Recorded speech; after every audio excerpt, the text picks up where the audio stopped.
All right, we are going to deal with the inside of these ornaments. I have another technique that'll work really well that's similar to the other one, but you'll just have to see.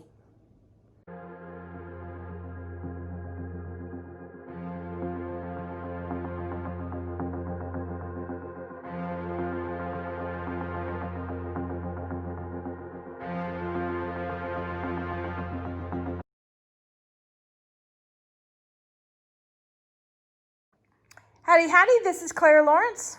Okay, I've been doing alcohol ink ornaments lately, and I wanted to show how to work with the inside of these to make the outside sparkle even more.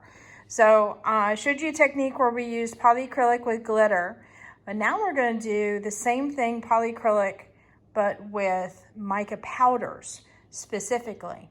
So right now we've got orbs that have like really chunky glitter or a very fine glitter, and you see what those look like. So now we're going to try mica powders and how they actually look. I did a little bit of it with this one here. Let me zoom in a little bit. All right, so you see the detail of the larger glitter. You might even see some finer glitter in there, and then the mica powders. So it does have a different type of a look, and I wanted to show that by itself because I think people would have a hard time, you know, envisioning what that looks like. So we're going to explore that a little bit. Okay, so here we go. Now I've got a bunch of different mica powders that, let's give you some examples here. I've got some powders here from Resin, and it's a really super fine mica, that a mica pigment, and they're used for coloring up things like solvent-based items. So this one here, this is the only white mica powder that I have, so I have it quite in abundance. Black diamond is another one that is common out there. I've also got some interference, but I've got it in a pearl, which is, that is the pearl, right? I'm pretty sure it's pearl. Yes. That is more the powder. The bling it version is more of like a, it's like a glitter, but it's not a glitter. I want to make sure that I say it, but it's a lot. In other words, if you were to add this to resin, for example, it would actually lighten the tone of the resin. Whereas the other one, because it's more of the sparkle, will not.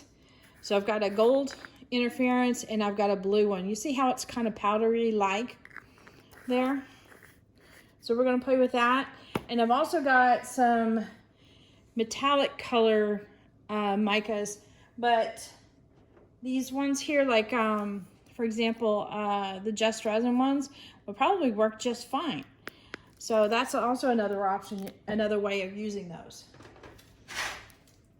All right, I'm gonna put these guys away for a second. And for those who didn't watch me do this before, I'm gonna, yeah, I just dropped a cup on the floor. Let's see, I'm just double checking to make sure I don't have any glue around the rim, and I do not. Yay. All right, you are gonna wanna obviously take these little guys off, but you're gonna wanna have some kind of cup where your ornament will fit in there nice and neat. Right, let me back this up a little bit more. Okay, and what I've done is I've poured some of this polyacrylic into one of these little squeeze bottles here, and it makes it really easy for applying it in there.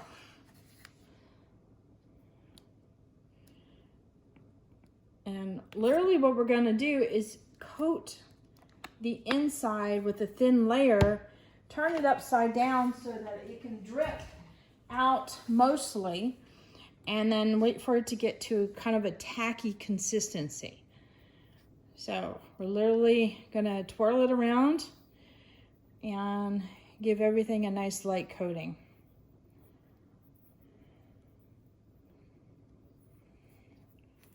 And then when we get to the point where everything is coated. Get really close to the neck of this. Then I will turn it over and let it drain out into the cup. So we're gonna let that sit there for about just a couple minutes. So you see how like really milky white this is?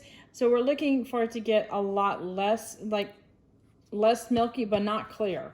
Because if it goes clear, then we're in trouble because that means it's already starting to dry. So I'm gonna do 2 of these guys. Actually, you know what? I'm gonna go ahead and do this little guy. Now this is one I did recently where I decorated it up, so it needs a little bit of fancy on the inside too, I think.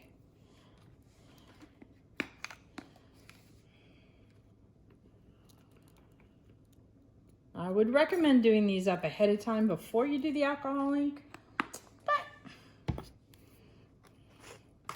I'm not opposed to breaking the rules. Sorry, drop the thing? Okay.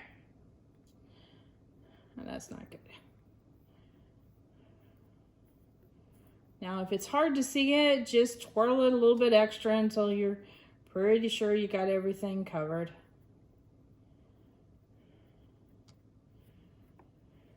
And in this case, try to be very careful about not getting it on the outside. And then letting it drain.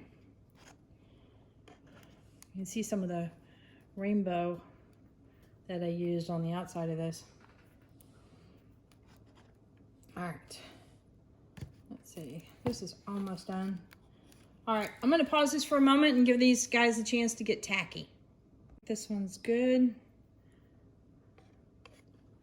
So we're still gonna utilize this cup as like an extra pair of hands, and I'm gonna turn it just a little bit just so I can get some powders in there. Now, I'm gonna use my Just Resin micas. So resins, okay, I gotta tell you the story because if you haven't heard this, it's kind of funny, and I laugh at myself because it was my own stupid fault.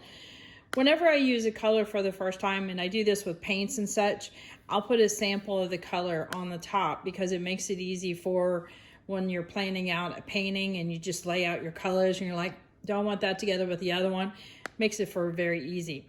Well, usually when I'm doing a resin project, I put this on while I'm in the process of mixing up the colors the first time. And so when I take pictures of them afterwards, a lot of times I will stack my colors so that I can have all the color names lined up, and then I have the, you know, the company name showing at least, so that you guys can, you know, get your color information, because I get asked that a lot.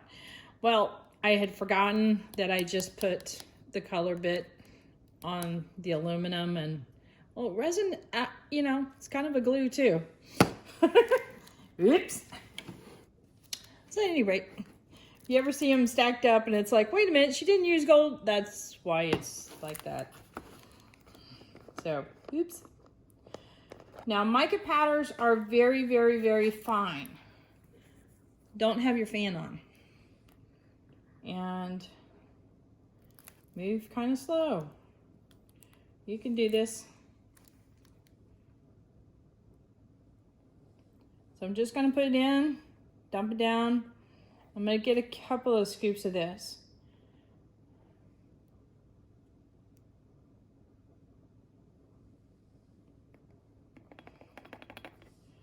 All right. Before I go anywhere else, I'm going to tap this gold around because I want it to fan out nicely. In other words, I could rotate it around, you know, slowly like I did with the solution, but I would get little sharp lines, and I don't want sharp lines. I want it to be kind of blended. So I'm gonna kind of tap it with my palm, and it's gonna make those particles kind of spray a little bit inside. And I'm gonna cover this up with my finger and kind of do this bit. And you're gonna get some nice little lighter blends. but the micas will definitely adhere quickly. All right, so the next part I'm gonna do is I'm gonna do a little bit of silver. I'm gonna make this a silver and gold one. I'm gonna turn my stick around because I don't want it to contaminate.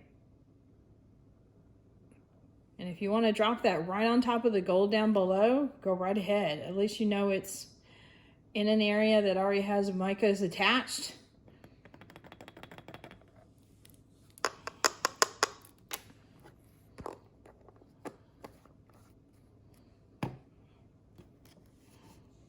All right.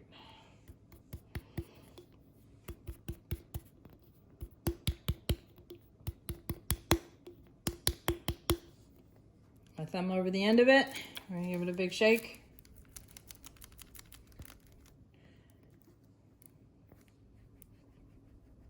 Rotate around every so often.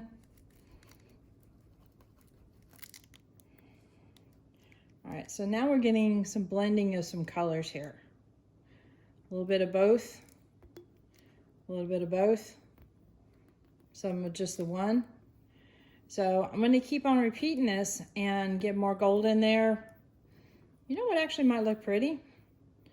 I'm gonna change this up a little bit. I already lied. See, I'm doing it already. I change my mind on the fly all the time. You guys do that? It's like right in the moment.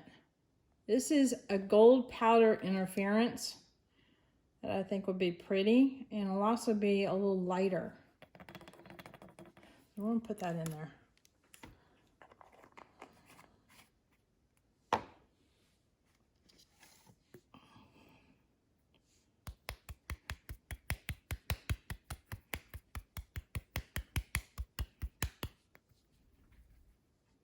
And that didn't go far.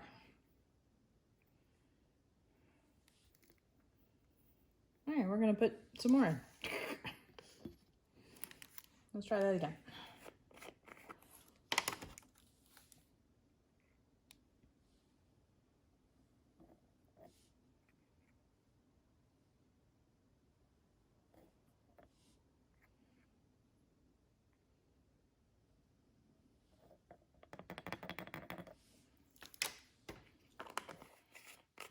And I always make sure I close my caps when I'm doing especially the pigment powders. All right, we're gonna really turn this around, see if we can get it coming down. Keep your rings away from the balls. Okay, that's what she said. I'll just go ahead and do it to myself. All right, so it's getting a little bit up in there. Little scatter bits around in there. So I wonder if I should go lighter or go back to gold. I'd ask what you think, but unfortunately, I would get a delayed reaction and the video would be long done. I'm gonna go for some gold. I don't think it's a wrong call. I just think that's what I'm gonna do. I'm gonna need to order some more gold.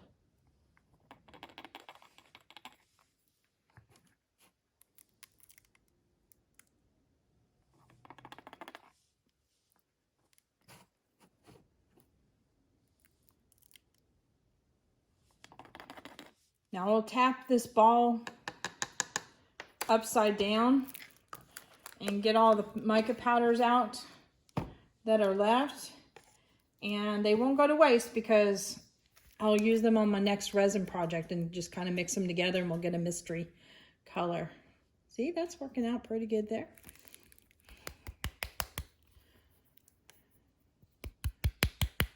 Now be careful if you rotate the neck around your finger. Some of these ornaments might have sharp edges with the glass depending on how good quality they are or not. So you could, I got a gold thumb. I think that will do. That's kind of cool.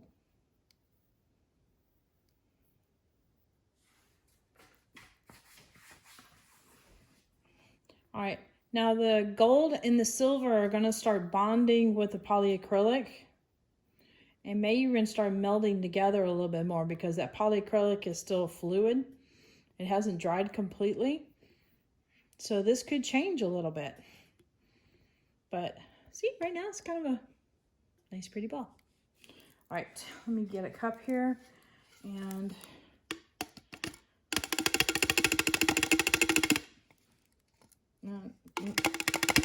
not really a whole lot came out of that. I have a little bit in there from before.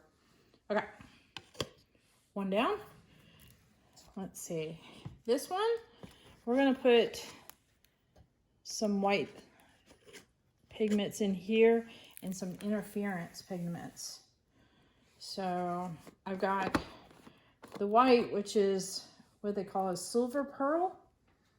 And then I've got a blue interference and the gold one, I think. Maybe I'll leave it to blue. I'll leave it to blue and the silver pearl. Let's see how that goes.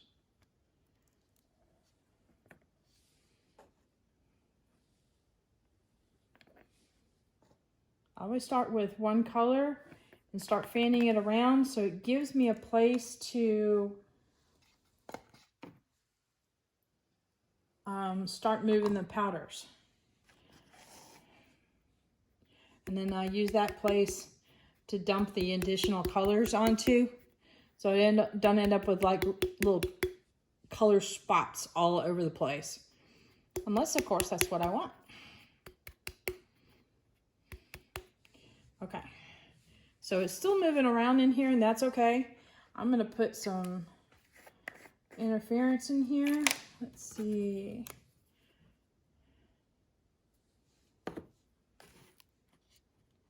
Really helps with having that nozzle on the angle.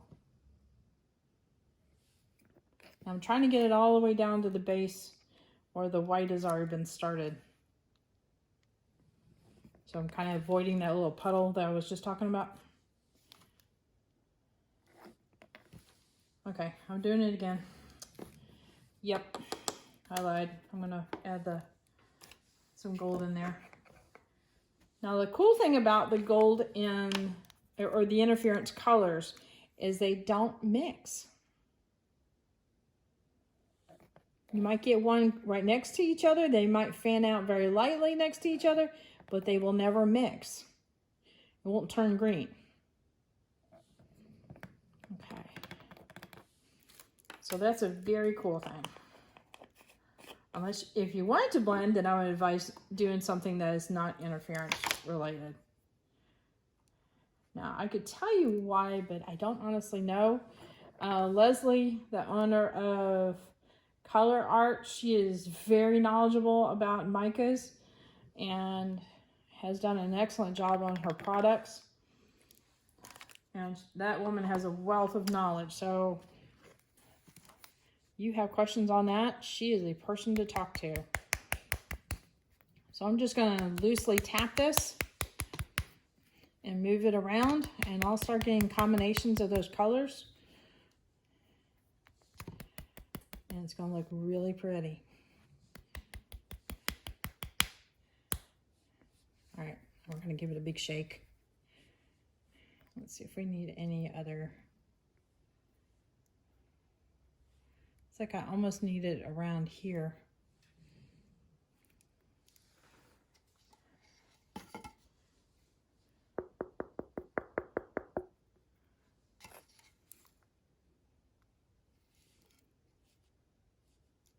I'm just trying to see if there's any powders left in there to move around, and it doesn't look like there is. So let's see. I think I'll just add more white in.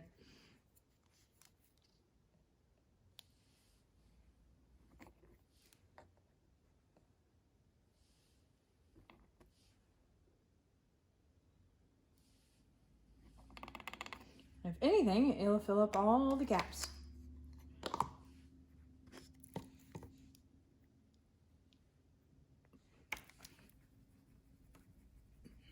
This is why we want it tacky, so the powder will have somewhere to at least attach to the polyacrylic. Okay. I'm gonna try just a little bit, trying to get it to get there. Okay. I think we are good. See, that adds a nice little background to this piece, makes the alcohol stand out a little bit more, and it gives it a nice shimmer.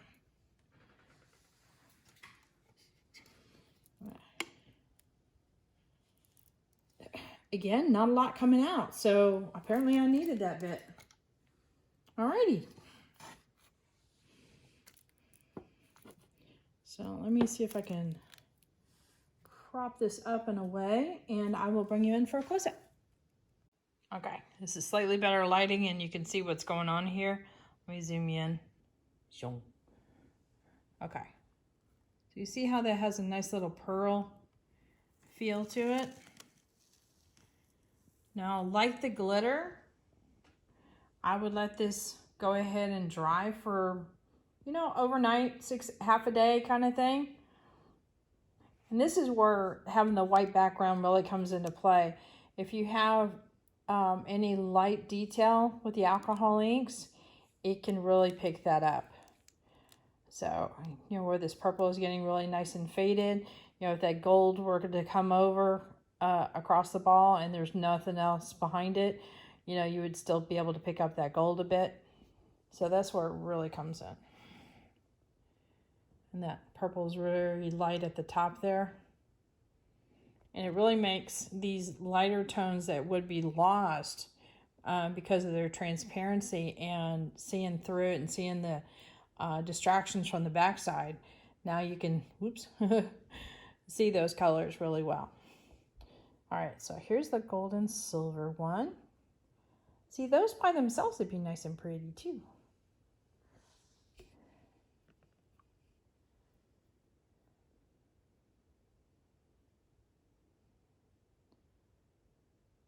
So you can have a lot of fun with this stuff. You can have a ball being mostly white and that gold interference. That would be really pretty too.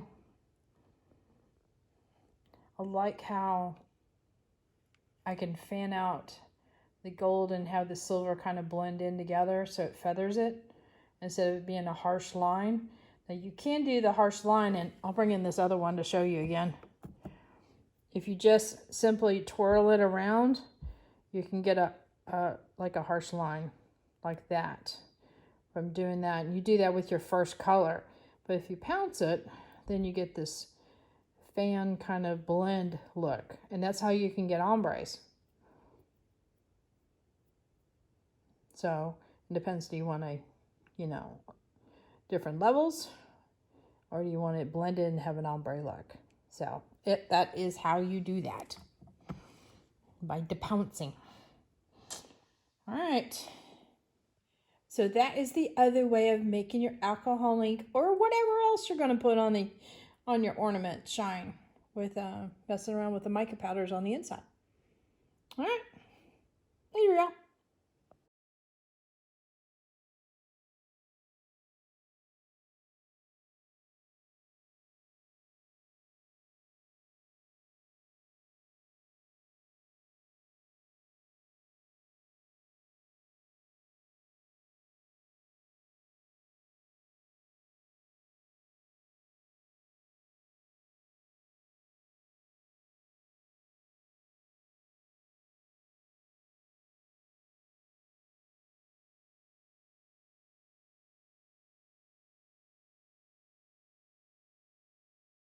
All right, hit that like button, hit the subscribe button, but definitely hit the bell to get notified next time I put a video up. And check the links in the descriptions below, because I will put in links of the supplies that I use, as well as the link to my Etsy store, because I put a whole bunch of stuff up just recently. So you'll have to check that out. There you go.